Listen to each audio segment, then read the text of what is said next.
Hey guys, how are you? It's Hustle Heart. Okay, so it's been a while since I actually made a video. I've been trying to get my, find my little way around and feel comfortable enough to bring you some information that I really feel will help you get to where I am now, but way quicker than I ever did. So if you see me look down, I wrote some of the stuff down. I have noticed in the month and a half that I've been doing this that one big thing has helped me out with my tips, and one big thing has helped me continuously make money, even though there has been the bots, the attack of the bots. The bots didn't attack Louisa. Here's what. I take batches that come that second. I do not wait on it. You know how sometimes, before all of this bot business and everything, I wasn't taking batches. Like, I would constantly just kind of like look through it, see about the miles, see about if I wanted to do that, if it was a heavy load, there was a lot of waters. When that situation came about where I wasn't getting as many orders as I wanted, I started just taking whatever at first. I was more selective before. I wasn't for a while. I realized that's not really working for me, as far as gas is concerned.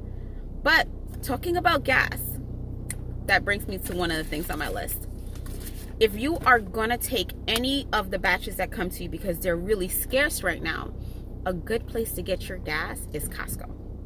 Costco's gas is always gonna be at least 20 cents lower than average gas. So you'll be able to average a lot more gas just in case you're gonna go more miles or you're gonna do more things.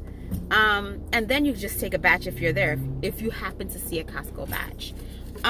So you got the gas. Oh, and remember, they were out of everything before. They're stocking a whole lot more now. You gotta excuse my stuttering or whatever, or going over words. I don't edit. I don't have the time. So yeah, the shelves are a lot stocked more. Before with Costco, they ran out of meat pretty quickly. Like, if you didn't get there in the daytime, don't expect to get a lot of fresh chicken, fresh beef. That's not happening now. They're actually stocking. They have them in the back. So if you wait and you see there's only you have an order and there's 2 ground beefs, just give it a second and they'll bring some out. But about that also, they are limiting how much meat you can actually buy. So if your order actually says, oh, they want 2 packs of chicken, 2 packs of whatever, you can only buy 1 of a type. So you can have 5 chicken, but 1 party wings, 1 leg. You get it, right? So you might want to always communicate with your customers. I find that when I communicate with my customers and I tell them, listen, they don't have this, but how would you prefer that? And I always take a picture of what they might prefer and I send it out to them. The communication is good. They always tip me rather well. Like, they enjoy their experience, And I find that I kind of enjoy pleasing them as well. So it works out. So communication is key. And I always get a tip. I just always get a tip because that's the point for me. I know people say, oh, I'm polite and I don't do it for the money. No, I'm doing all of this for the money. Yep, that's right, for the money. And when you're in the store, ask for help. There's no need for you to be running around like a chicken without a head. Ask for help and look for the people with the tags, the managers, the workers that are walking around. They know where things are, but the managers, they'll literally walk you there, say it's right here. So ask for help so your time goes down. Let's see. I don't really, I make more money with early morning batches. Ever since I started taking early morning batches, I'm seeing $30 batches, $40 batches, tips, $20 tips, $30 tips. So I realize when I get up at around 7:38 and I sit in front of my favorite store and the batches starts to roll in, all of them are there. I'm not having any problem catching a really good batch. Customers are good, but with this bot situation, the customers are good, but we're being shafted. Like, we're not getting a lot of orders, but the customers are getting their orders out. You know, they're getting what they asked for. Other third parties is what's taking it. So the customer, so I don't really think that they're gonna fix this situation anytime soon. Why should they? Everything's working out for them. The only people who are actually taking the hard end of the stick is the workers. So you're gonna have to try to weave around that. And I know this is gonna sound harsh, but have more than one stream of income. So if you do delivery, you might want to get up some other apps, Grubhub, Uber Eats, and just switch in and switch out. That will help you through this time, because I just don't see them fixing it. They don't have to. Let's see. Oh, I bought a portable charger from Amazon.